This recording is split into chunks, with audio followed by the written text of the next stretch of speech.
I'm Dennis Ontumi at Rita Corporation.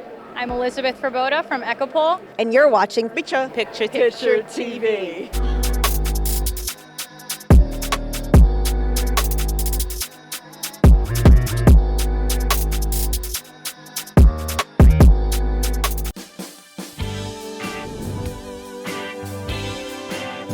Have you ever stopped to think about how much water you're actually buying when you purchase a bottle of lotion, shampoo, or cleaner? Today at Suppliers Day 2026, I sat down with two companies that believe the future of sustainability isn't about adding more products. It's about removing what doesn't need to be there in the first place. I spoke with Dennis Ontumi, head of product at Rita Corporation, and Elizabeth Froboada, head of marketing and business development at Ecopol, to learn how their partnership is reimagining beauty, home care, and sustainability. Hi, I'm Dennis Ontumi. I'm the head of product at Rita Corporation. Rita Corporation is a distributor of raw materials. We have been in business for 70 years. We supply surfactants, emollients, and actives, and we provide formulation support for all of our customers. And I'm Elizabeth Froboada, head of marketing and business development at Ecopol. Ecopol is a global leader in water-soluble films and biodegradable delivery systems. We're headquartered in Tuscany, as well as having production in Griffin, Georgia. And we're most known from the detergent space, detergent capsules, expanding into packaging, as well as some of the concepts we'll talk about today. What inspired Ecopol to focus specifically on water-soluble, biodegradable delivery systems? So this space is, it's a great space for delivering product in a very consistent, convenient and low water, so sustainable way.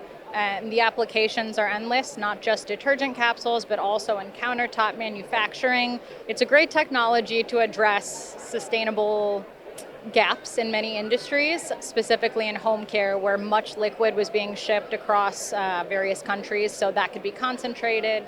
And that also applies to some of the other markets that we'll talk about today. Sustainability is a major topic today. How are your companies helping reduce environmental impact in beauty and home care products? We've collaborated with Rita Corporation in a partnership to deliver quite a few concepts across home care, personal care, pet care, automotive, many industries, to deliver products in a concentrated, almost anhydrous format.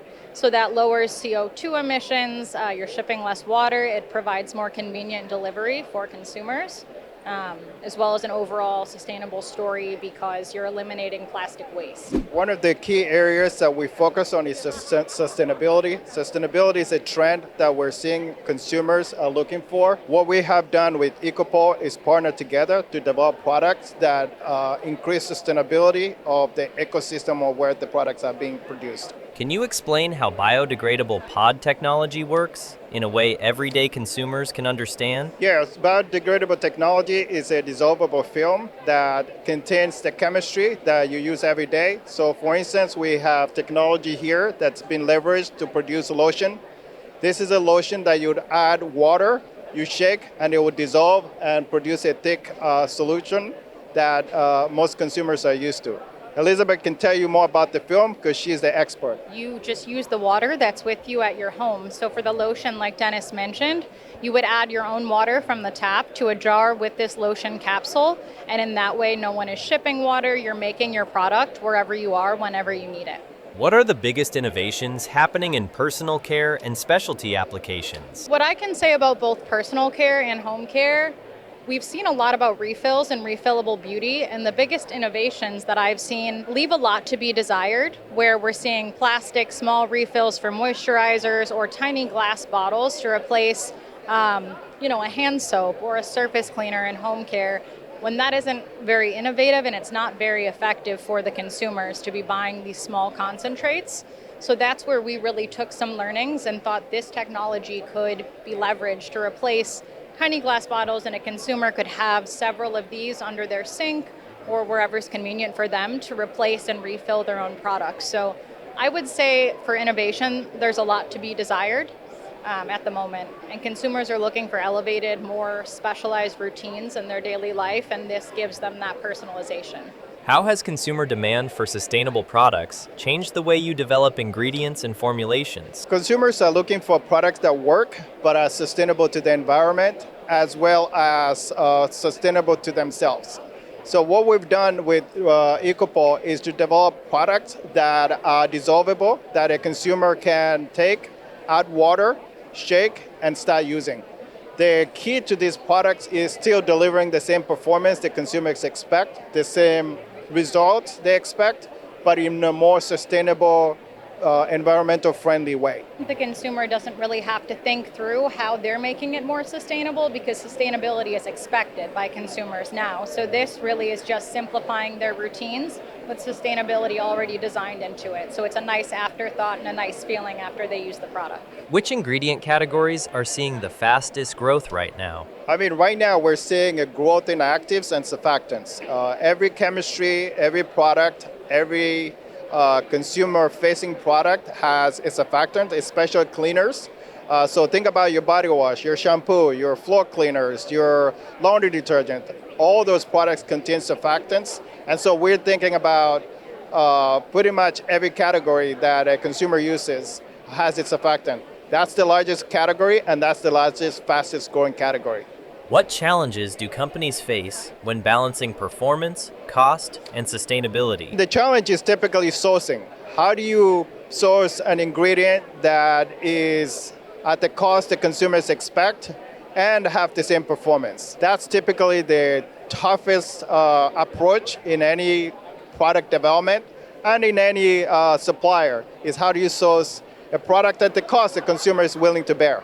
How important is global collaboration between manufacturers, suppliers, and brands? Extremely important given the state of the world today and supply chain constraints. Having multiple sources for raw materials as well as manufacturing is incredibly important. I think what I would add is it's typically important for suppliers to work with the finished goods so that they're closer to the customer. The learning there is that as suppliers come up with these ingredients, they are producing ingredients that are relevant to the consumer. What advice would you give someone entering the industry today? It's a massive industry, I would say, so I think collaboration and partnership and finding a way to navigate the supply chain within an established network is very important. That's why I'm very happy that Rita Corporation and Ecopol found each other to be able to make at least innovation in this format much more turnkey for anyone from an entrepreneur level to a CPG looking for a new way to deliver products. I'll say be curious and keep learning. Looking ahead 5 years, what trends will shape the future of sustainable beauty and home care innovation? I think packaging, we're seeing packaging evolve. Consumers are interested in sustainable packaging, not a one-time use packaging. We're seeing brands evolve from single-use packaging to multi-use packaging. Yeah, I would agree. I would say packaging is a major part, as well as something that will simplify their routines. So with the concepts we're looking at, being able to have multiple products with you versus, again, single use. And something I've seen, at least in this space of pods or capsules from the beginning, is, okay, this solves a lot of sustainability hurdles, but everybody's thinking through the very end of life cycle of their products. So will this end up in a landfill, what have you? So making sure packaging is recyclable within the certain waste management infrastructures of the geography that they're in is definitely going to become more and more important. I'm Ayana Show. And I'm Dulcie Kumar, and we're at NYSCC, and you're watching Picture TV.